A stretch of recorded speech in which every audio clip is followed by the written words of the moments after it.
அப்பனுக்கு பாட சொன்ன சுப்பனுக்கு, திருத்தணி முருகனுக்கு, முருகனுக்கு, வேலவனுக்கு முருகன் இருக்கும் இடத்திலெல்லாம் அருள் இருக்கும். நினைத்ததை கொடுப்பவன். அடியார் அடியவன் இச்சையில் எவையவை உற்றன அவை தெரிவித்து அருள்கின்றவன் முருகப்பெருமான். முருகா என்கிற ஒரு நாமத்தை நீ ஒரு முறை சொன்னால் போதும். 5 முகம் தோன்றில் 6 முகம் தோன்றும். வெஞ்சமரில் 5 என்று மேல் தோன்றும். நெஞ்சில் ஒரு கால் முருகா என்றால் அவன் முருகாக தோன்றும். முருகனுக்கு அரோகரா, முருகனுக்கு அரோகரா, வெற்றிவேல் முருகனுக்கு அரோகரா.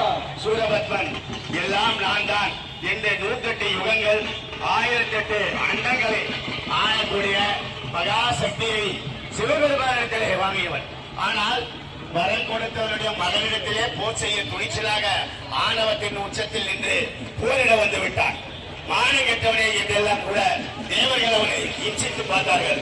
எதற்கும் அஞ்சாதவன் கடைசி வரையும் அவன் போர்க்களத்திலே இருக்கிறான். ஆகவே உள்ளே வருகிறான். இப்போது சூரபத்மன் சண்டைக்கு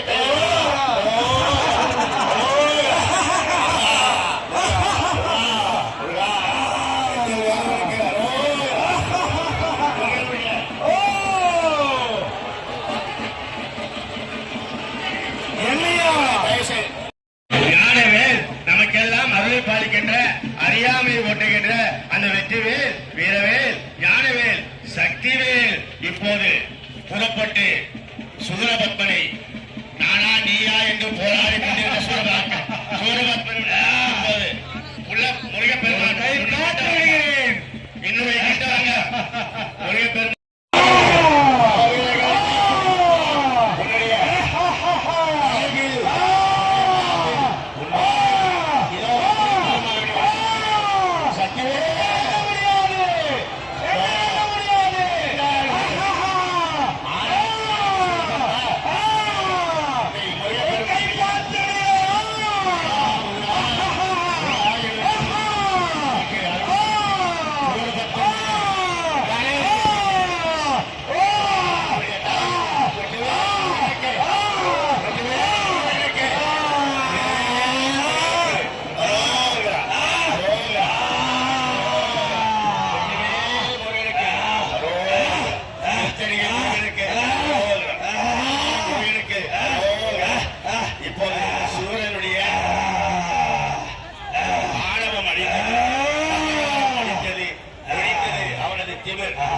இந்த சூரசம்ஹாரத்தினுடைய நிறைவு நாம் நன்றி மறக்க கூடாது.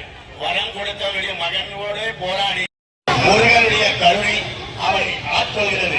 முருகப்பெருமானுடைய மாமரமாக அசையாத மாமரமாக நின்ற சூரபத்மனுடைய பார்வை கிடந்து 2 கூறுகளாக்கி முருகப்பெருமானுடைய அந்த சக்திவேல் பட்டு அவன் முக்தி பெறுகிறான். அவனை ஆட்கொண்டு சேவலை தன் கொடி தூயவராகி மேலை கொள்கை அடைவார் என்பது நிஜம் நிஜம் நிஜம். ஆக நீ தவறு